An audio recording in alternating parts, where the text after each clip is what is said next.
हरि ओम। हरि ओम। गुरुर्ब्रह्मा गुरुर्विष्णु गुरुदेवो महेश्वर गुरु साक्षात् परब्रह्म तस्मै श्री गुरुवे नमः।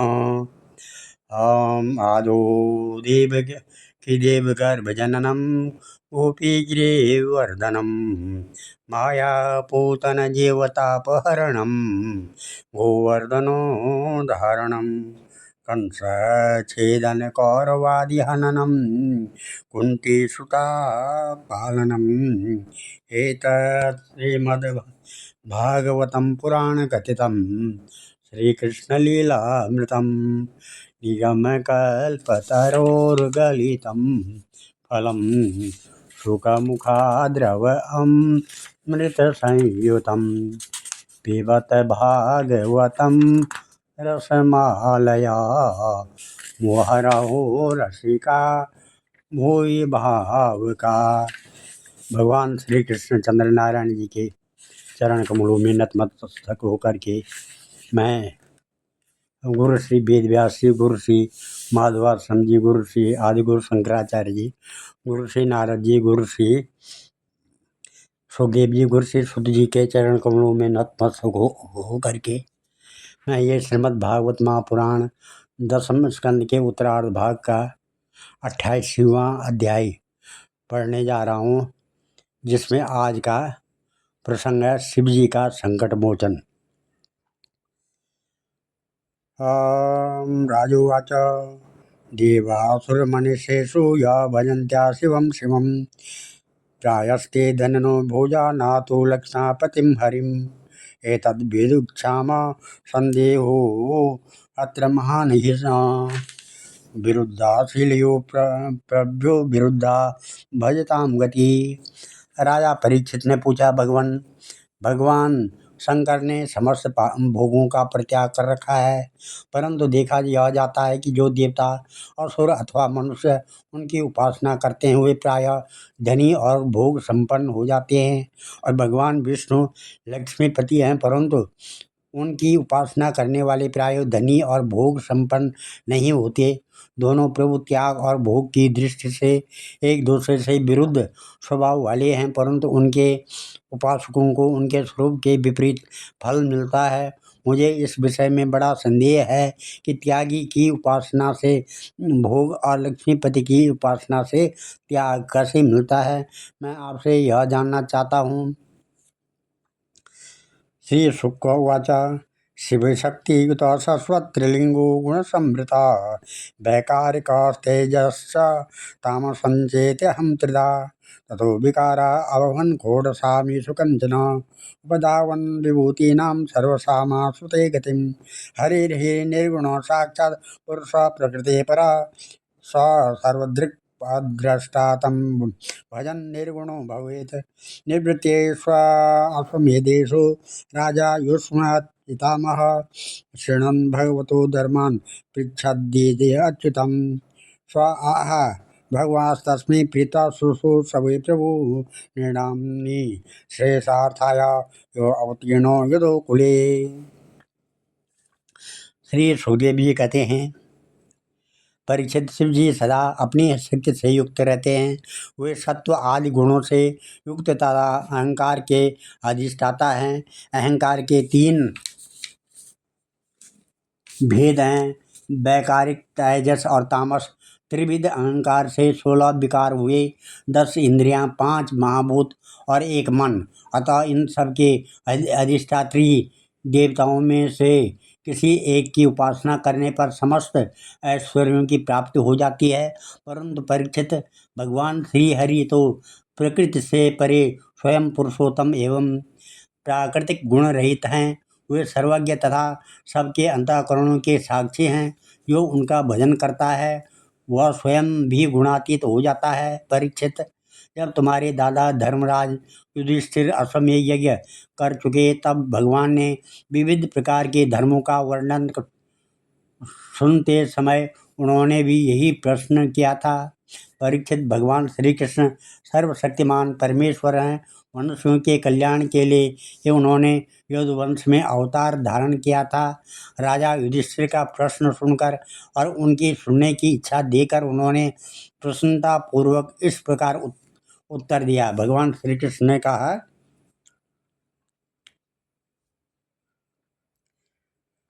यस्याहमनुगृह्णामि हरिष्ये तद्धनं शने तयोधनं त्यज्य स्वजना दुःखितां स यदा विततो योगो निर्विण्ण स्यादधने हया मत्परे कृतमैत्र स करिष्ये मदनुग्रहं यद्ब्रह्मा परं सूक्ष्मं चिन्मात्रं सदनन्तकम् अतो मां सुदुराराध्यं हित्वा न्यान् भजते जना ततस्ता आशुतोषेभ्य लब्धराज्या श्रेयोधृता मता प्रमता वरदान विस्मरन्त्यावजानति। श्री भगवान ने कहा, श्री कृष्ण ने कहा, राजन, जिस पर मैं कृपा करता हूँ उसका सब धन धीरे धीरे छीन लेता हूँ। जब वह निर्धन हो जाता है तब उसके सगे संबंधी उसके दुखाकुल चितवा की परवाह न करके उसे छोड़ देते हैं। फिर वह धन के लिए उद्योग करने लगता है, तब मैं उसका यह प्रयत्न भी निष्फल कर देता हूँ। इस प्रकार बार बार असफल होने के कारण जब धन कमाने से उसका मन विरक्त हो जाता है, उसे दुख समझकर वह उधर से अपना मुंह मोड़ लेता है और मेरे प्रेमी भक्तों का आश्रय लेकर उनसे मेल जोल करता है। तब मैं उस पर अपनी अहेतुक कृपा की वर्षा करता हूँ। मेरी कृपा से उसे परम सूक्ष्म अनंत सच्चिदानंद स्वरूप पर ब्रह्म की प्राप्त हो जाती है। इस प्रकार मेरी प्रसन्नता, मेरी आराधना बहुत कठिन है। इसी से साधारण लोग मुझे छोड़कर मेरे ही दूसरे रूप अन्यान्य देवताओं की आराधना करते हैं। दूसरे देवता आशुतोष हैं, वे झटपट पिघल जा पड़ते हैं और अपने भक्तों को साम्राज्य लक्ष्मी दे देते हैं। उसे पाकर वे उच्छृंखल, प्रमादी और उन्मत्त हो उठते हैं और अपने वरदाता देवताओं को भी भूल जाते हैं तथा उनका तिरस्कार कर बैठते हैं। श्री सुखदेव जी कहते हैं, शाप प्रसाद ईशा ब्रह्म विष्णु शिवादया सद्य शापाप सोदांगा शिवो ब्रह्मा न अच्छा अच्युता अत्र च उदारहरन्ति इतिहासं पुरातनं वृकासुराय गिरीशो वरं दत्त्वा प्रसङ्कटं वृकोणां सुरोपुत्र शकुने पथि नारदं दृष्ट्वा सुतोषं प्रपृच्छा देवेशो त्रिषु दुर्मति स आह देवं गिरीशम् उपादावासु सिद्ध्यसि यो अल्पाभ्यां गुणदोषाभ्यां आसु तुष्यति कुप्यति दशास्य वाणयो तुष्ट सुवेतुर्वन्दिनोरिवा ऐश्वर्यम् अतुलो दत्त्वा तथा आपसु सङ्कटात् इत्यादिष्टास्तामसुरवाधावत स्वघात्रतः केदार आत्मक्रव्येण युहानो अग्निमुखं हरम् शिरो वृक्षस्य स्वदेतीनां ततीर्था क्लिन्नमूर्धजम् तदा महाकारुणिका सदुर्यटिर्यथा वयं चाग्निरिवोत्थितुं नलात् निगृह्य दौर्व्यं भुजयोन्यवारयत् तत्सत्यनात् भूय उपकृतकीर्ति तमाघचाङ्गालमलं वृणस्व मे यथाभिकामं वितरामि केवरम् प्रियेतो येन नृणां प्रपद्यता महोत्वयात्मा वृषमर्दिते वृथा देवं सा बभ्रे पापीयान् वरं भूता भयाभयं यस्य कथं शेषणं दास्ये सा मृतामिति। मृति ही। श्री सुखदेव जी कहते हैं, परीक्षित, ब्रह्मा विष्णु और महादेव ये तीनों साप और वरदान देने में समर्थ हैं, परंतु इनमें महादेव और ब्रह्मा शीघ्र ही प्रसन्न या रुष्ट होकर वरदान अथवा साप दे देते हैं, परंतु विष्णु भगवान वैसे नहीं हैं। इस विषय में महात्मा लोग एक प्राचीन इतिहास कहा करते हैं। भगवान शंकर एक बार वृकासुर को वर देकर संकट में पड़ गए थे। परीक्षित वृकासुर शकुनी का पुत्र था। उसकी बुद्धि बहुत बिगड़ी हुई थी। एक दिन कहीं जाते समय उसने देवर्षि नारद को देख लिया और उनसे पूछा कि तीनों देवताओं में झटपट प्रसन्न होने वाला कौन है। परीक्षित, देवर्षि नारद ने कहा, तुम भगवान शंकर की आराधना करो, इससे तुम्हारा मनोरथ बहुत जल्दी पूरा हो जाएगा। वे थोड़े ही गुणों से शीघ्र प्रसन्न और थोड़े ही अपराध से तुरंत क्रोधित हो जाते हैं। रावण और बाणासुर ने केवल बंदी जनों के समान शंकर जी की कुछ स्तुतियाँ की थी, इसी से वे उन पर प्रसन्न हो गए और उन्हें अतुलनीय ऐश्वर्य दे दिया। बाद में रावण के कैलाश उठाने और बाणासुर के नगर की रक्षा का भार लेने से वे उनके लिए संकट में भी पड़ गए थे। नारद जी का उपदेश पाकर बृकासुर देव केदार क्षेत्र में गया और अग्नि को भगवान शंकर का मुख मानकर अपने शरीर का मांस काट काट कर उसमें हवन करने लगा। इस प्रकार 6 दिनों तक उपासना करने पर भी जब उसे भगवान शंकर के दर्शन न हुए तब उसे बड़ा दुख हुआ। 7वें दिन केदार तीर्थ में स्नान करके उसने अपने भीगे बाल वाले मस्तक को कुल्हाड़े से काट कर हवन करना चाहा।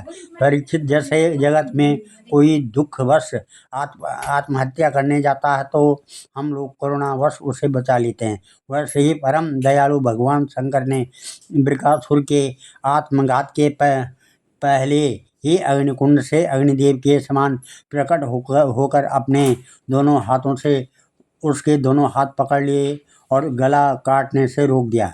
उनका स्पर्श होते ही बृकासुर के अंग ज्यों के त्यों पूर्ण हो गए।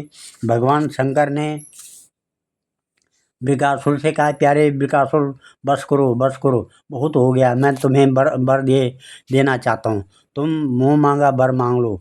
अरे भाई, मैं तो अपने शरणागत भक्तों पर केवल जल चढ़ाने से ही संतुष्ट हो जाया करता हूँ, भला तुम झूठ मूठ अपने शरीर को क्यों पीड़ा दे रहे हो। परीक्षित, अत्यंत पापी बृकासुर ने समस्त प्राणियों को भयभीत करने वाला यह वर मांगा कि मैं जिसके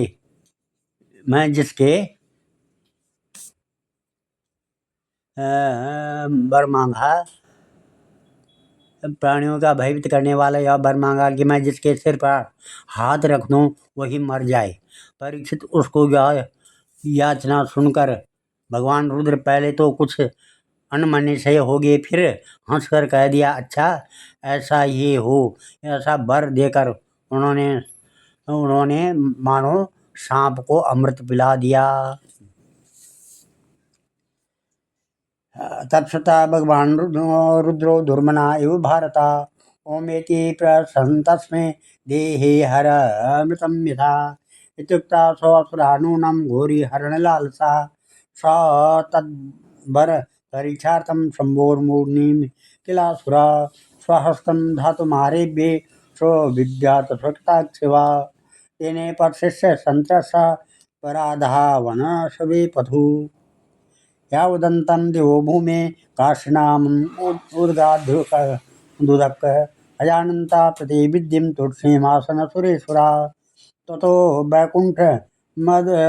वैकुण्ठं गमद्भास्वरं तमसा परं यत्र नारायणो साक्षात् न्यासिनं परमां गति शान्तानां न्यस्तदण्डानां यतो नारवर्तते गतः तं तथा व्यसनं दृष्ट्वा भगवान् ब्रजनार्दन दुरात्प्रत्युदयात् भूत्वा बटुको योगमाययः मेखलाजनदण्डाक्षेयस् तेजसाग्निरिव ज्वलन् अभिवादयामास ततं कुशपाणि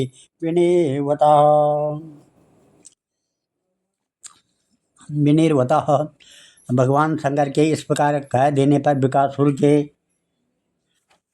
मन में यह लालसा हो आई कि मैं पार्वती जी को ही हर लूँ। वह असुर शंकर जी के वर की परीक्षा के लिए उन्हीं के सिर पर हाथ रखने का उद्योग करने लगा। अब तो शंकर जी अपने दिए हुए वरदान से ही भयभीत हो गए। वह उनका पीछा करने लगा और वे उससे डर कर कांपते हुए भागने लगे। वे पृथ्वी, स्वर्ग और दिशाओं के अंत तक दौड़ते गए, परंतु फिर भी उससे पीछा करते देखकर उत्तर की ओर बढ़े।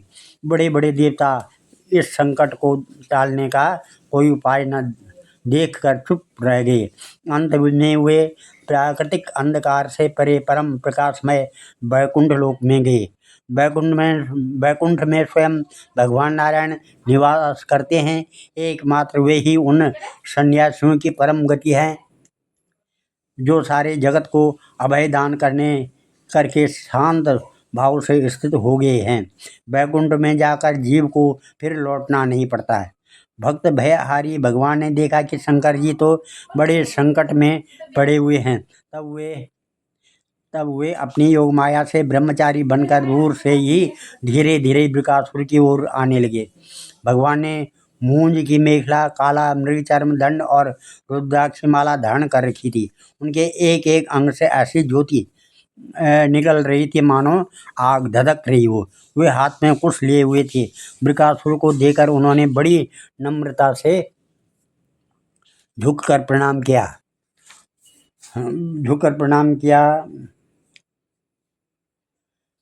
श्री भगवान उवाच शाकुडीय भुवान् व्यक्तं शान्तं के किं दूरमागता क्षणं भिक्षाम्यतं पुंसम् आत्मायं सर्वकामदुःख यदि न श्रवणायालं युष्मद्व्यवसितं विभो घृणन्तं प्रायशा पुंविद्वैति स्वथार्थं समीहते। इस प्रकार से ब्रह्मचारी भेषधारी भगवान ने कहा, शकुनी नंदन वृकासुर, आप स्पष्ट ही बहुत थके से जान पड़ते हैं। आज आप बहुत दूर से आ रहे हैं क्या? तनिक विश्राम तो कर लीजिए। देखिए, यह शरीर ही सारे सुखों की जड़ है। इसी से सारी कामनाएं पूरी होती है। इसे अधिक कष्ट न देना चाहिए। आप तो सब प्रकार से समर्थ हैं। इस समय आप क्या करना चाहते हैं? यदि मेरे सुनने योग्य कोई बात हो तो बतलाइए, क्योंकि संसार में देखा जाता है कि लोग सहायकों के द्वारा बहुत से काम बना लिया करते हैं। श्री शुकवाच एवं भगवता पृष्ठो भजना सा अमृतवर्षणी गलत्रमो अब्रुवी तस्मै यथा पूर्वम मनुस्मृतम। सुखदेव जी ने कहा, परीक्षित, भगवान के एक एक शब्द से अमृत बरस रहा था। उनके इस प्रकार पूछने पर पहले तो उसने तनिक ठहर कर अपनी थकावट दूर की। उसके बाद क्रमशः अपनी तपस्या, वरदान प्राप्ति तथा भगवान शंकर के पीछे दौड़ने की बात शुरू से कह सुनाई। श्री भगवान ने कहा, एवं चेतरे तद्वाक्यम न वयं सदधीमहि ओ दक्ष शापात् पैशाचं प्राप्त प्रेत पिशाचराट यदि वस्तत्र विश्रम्भो दानवेन्द्रो जगद्गुरु तर्यः आंगसु सशिरसि हस्तं यस्य प्रतीयताम् यद्यसत्यं वचा शम्भो कदाचित् दानवर्षभा तद्धेनं जय्यसद्वाचं न यद् वक्तानितं पुनः इत्थं भगवती चित्रे वचो विषासुपेशले भिन्नधीर्विस्मतं शेषं सहस्रं कुमतिर्भ्यदात् अथा पतत् भिन्नशिरा वज्रहत्ता इव क्षणात् जय शब्द नमः शब्द साध शब्दो भवद्दिवि मुमुचु पुष्पवर्षाणि हते पापे वृकासुरे देवर्षि पितृगन्धर्वा मोचित संकटात् शिवा मुक्तं गिरिशमभ्यः भगवान् पुरुषोत्तम ओह देव महादेव पापोऽयं स्वेन पाप्मना हता को नो महत्स्विष जन्तुर्वे कृत किल्बिष क्षेमे स्यात् किमु विश्वेशं कृतागस्तो को जगद्गुरुः। इस प्रकार से श्री भगवान ने कहा कि अच्छा, ऐसी बात है, तब तो भाई हम उसकी बात पर विश्वास नहीं करते। आप नहीं जानते हैं क्या? वह तो दक्ष प्रजापति के शाप से पिशाच भाव को प्राप्त हो गया है। आजकल वही प्रेतों और पिशाचों का सम्राट है। दानवराज, आप इतने बड़े होकर ऐसी छोटी छोटी बातों पर विश्वास कर लेते हैं। आप यदि अब भी उसे जगत गुरु मानते हो और उसकी बात पर विश्वास करते हो तो झटपट अपने सिर पर हाथ रखकर परीक्षा कर लीजिए। दानव शिरोमणि, यदि किसी प्रकार शंकर की बात असत्य निकले तो उस असत्यवादी को मार डालिए, जिससे फिर कभी वह झूठ न बोल सके। परीक्षित, भगवान ने ऐसी मोहनी करने वाली अद्भुत और मीठी बात कही कि उसके विवेक बुद्धि जाती रही। उस दुर्बुद्धि ने भूल कर अपने ही सिर पर हाथ रख दिया। बस उसी क्षण उसका सिर फट गया और वह वहीं धरती पर गिर पड़ा, मानो उस पर बिजली गिर पड़ी हो। उस समय आकाश में देवता लोग जय जय नमो नमः साधु साधु के नारे लगाने लगे। पापी वृकासुर की मृत्यु से देवता ऋषि पितर और गंधर्व अत्यंत प्रसन्न होकर पुष्पों की वर्षा करने लगे और भगवान शंकर उस विकट संकट से मुक्त हो गए। जब भगवान पुरुषोत्तम ने भय मुक्त शंकर जी से कहा कि देवादिदेव, बड़े हर्ष की बात है कि इस दुष्ट को इसके पापों ने ही नष्ट कर दिया। परमेश्वर, भला ऐसा कौन प्राणी है जो महापुरुषों का अपराध करके कुशल से रह सके। फिर स्वयं जगतगुरु विश्वेश्वर आपका अपराध करके तो कोई सकुशल रह ही कैसे जा सकता है। ये य एव अव्याकृतशक्तिदन्वता परस्य साक्षात् परमात्मनो हरि गिरिच्च मोक्षं कथयिक्षणोति वा विमुच्यते संसृतिभिस्तथारवि। भगवान अनंत शक्तियों के समुद्र हैं। उनकी एक एक शक्ति मन और वाणी की सीमा के परे है। वे प्रकृति से अतीत स्वयं परमात्मा हैं। उनकी शंकर जी को संकट से छुड़ाने की यह लीला जो कोई कहता या सुनता है वह संसार के बंधनों और शत्रुओं के भय से मुक्त हो जाता है। आज मैं इस अध्याय को यहीं पर, इस कथा को यहीं पर विराम देता हूँ। कल 89वां अध्याय होगा जिसमें भृगु जी के द्वारा त्रिदेवों की परीक्षा तथा भगवान का मरे हुए ब्राह्मण बालकों को वापस लाना, ये अध्याय होगा। ओम नमाम ध्येयं सदा परिभवनम विष्णुदोहं तीर्थात् परं शिवभिरञ्जनुतं शरणं भृत्यातिहं प्रणतपालभवाब्धिपोतं वन्दे महापुरुषते चरणारविन्दम्। ॐ सर्वे भवन्तु सुखिनः, सर्वे सन्तु निरामया, सर्वे भद्राणि पश्यन्तु, मा कश्चित् दुःखभाग् भवेत्। धन्यवाद।